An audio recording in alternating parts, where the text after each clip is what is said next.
C'è anche il bassanese Nicola Finco tra i proponenti una legge regionale che aiuti e finanzi progetti di lavoro per i giovani.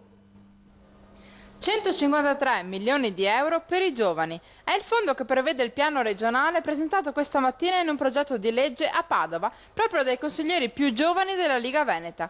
Tra questi anche il bassanese Nicola Finco, che spiega quali siano i 4 pilastri di quello che potrebbe diventare la nuova programmazione delle politiche giovanili: casa, lavoro, credito e imprenditorialità e Europa. Prevediamo delle garanzie da parte della Regione per l'accesso a dei mutui per l'acquisto della prima casa, ma anche degli aiuti per chi ha voglia di istituire delle imprese sul nostro territorio, ma anche chi vuole fare un percorso di formazione all'estero.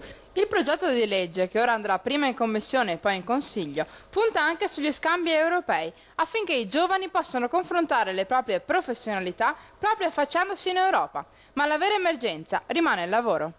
Purtroppo in Veneto c'è il 30% di giovani che è disoccupato, una cifra altissima, ma quel che sorprende di più sono i giovani che decidono di andare all'estero una volta laureati.